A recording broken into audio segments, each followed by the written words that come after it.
भाजपा देश की सबसे बड़ी भ्रष्ट पार्टी है, यह बात सुबोध मेहता, राष्ट्रीय प्रवक्ता राजद ने आज बक्सर में शुक्रवार को प्रेस वार्ता के दौरान कही। पार्टी के प्रधान चुनाव कार्यालय शहर के पीपी रोड में आयोजित संवाददाता सम्मेलन के दौरान इंडिया अलायंस के कई नेता उनके साथ मौजूद थे। सुबोध मेहता ने कहा, यह चुनाव ऐसा है जिसमें निर्वाचन आयोग भी प्रधानमंत्री के दबाव में काम कर रहा है। उन्होंने कहा, बिहार की जनता उनके खिलाफ है और इस बार हमारी सरकार बनेगी। देखिए, लगातार पूरे बिहार में हम दौरा कर और लगभग हर जगह प्रेस कॉन्फ्रेंस किया है। उससे हमें यही पता चल रहा है कि भारत की और बिहार की खासकर महान जनता जो है ये नरेंद्र मोदी जी के खिलाफ हो गई है। नरेंद्र मोदी जी के खिलाफ इसलिए हुई है क्योंकि पिछले 10 सालों में इन्होंने जितने भी वादा किया था, जितने भी पॉलिसीज लाई थी, वो सब धराशायी हो गई और भारत की महान जनता महंगाई और बेरोजगारी से त्राहिमाम कर रहा है। नरेंद्र मोदी जी का वादा था 2 करोड़ रोजगार का, रोजगार सतह पे दिखता नहीं है और 7 लाख रोजगार दिया इन्होंने पार्लियामेंट में अभी हलफनामा दिया है।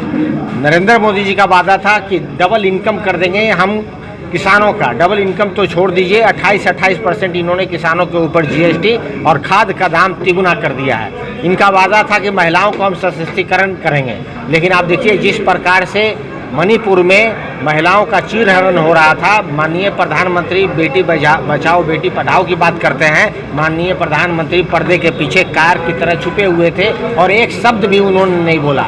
इन्होंने पिछले 10 सालों में लगभग 12 करोड़ युवाओं से रोजगार को छीन लिया है। माननीय प्रधानमंत्री ने इलेक्ट्रोल बॉन्ड अभी आया है, उसमें आप देखिए गरीब से पैसा निकालकर बड़े बड़े जो कॉरपोरेट घराने हैं, सेल कंपनियां हैं, ऐसी कंपनी जो कम आमदनी करती है, ज़्यादा चंदा देती है, उसको फिर नरेंद्र मोदी धंधा दिया है।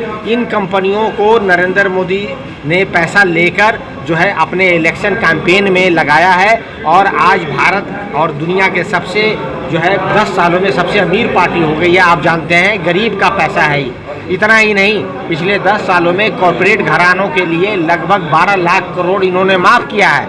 आज के दिन में गरीब आदमी टैक्स ज़्यादा दे रहा है, 30% और 18% जीएसटी और किसान 28% जीएसटी, लेकिन अमीर कॉरपोरेट घराना है वो टैक्स मात्र 23% दे रहा है। 33 से घटा के उन्होंने 23 किया है। और उसी प्रकार से देखिए जो बच्चे हैं हमारे, जो युवा हैं, वो अग्निवीर ले आए। ये लोग जो गरीब का किसान पिताजी यहाँ पे किसानी करता है और उसका बच्चा जब डिफेंस में जाता है तो वहाँ पे अग्निवीर ले आए।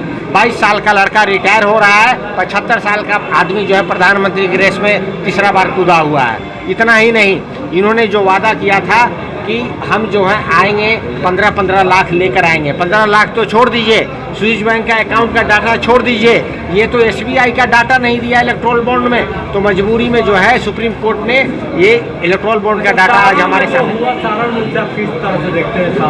देखिए, सारण में जो हुआ उन सबसे हम लोग सब मर्माहत हैं, लेकिन जिस प्रकार से वहाँ के प्रेजेंट सांसद रूडी जी का जो बयान आया, बहुत ही निंदनीय, बहुत ही अमानवीयता, इनह्यूमन अप्रोच रहा है। उनको दंगा भड़काने की उनकी साजिश रही है। हार वो दीवारों पे लिखा हुआ देख लिए इलेक्शन के बाद कि हार उनकी तय है।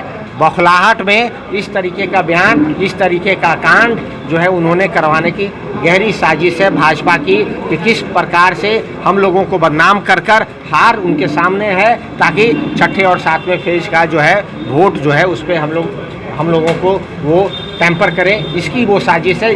ये कराया हुआ भारतीय जनता पार्टी के द्वारा। नरेंद्र मोदी भी आ रहे, लगता है कुछ तो प्रभाव दिखेगा इससे। देखिए, नरेंद्र मोदी जी तो एकदम चक्का लगा हुआ है। बिहार की जनमानस उनके खिलाफ है और लगभग 40 से 45 बिहार में सभा नरेंद्र मोदी जी ने किया है।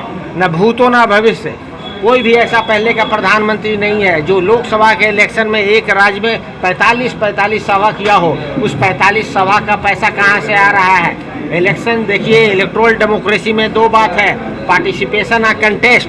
पार्टिसिपेशन जनता करती है, कंटेस्ट अपना कैंडिडेट करता है। एक कैंडिडेट के पास हेलीकॉप्टर से लेके प्रधानमंत्री लगे हुए हैं, संसाधन जो है ये भारत की महान जनता भारत सरकार का लगा हुआ है। इलेक्शन कमीशन चुप बैठा हुआ है। इलेक्शन कमीशन जो है ऐसा लग रहा है कि प्रधानमंत्री के दबाव में काम कर रहा है। ठीक है सर, थैंक यू।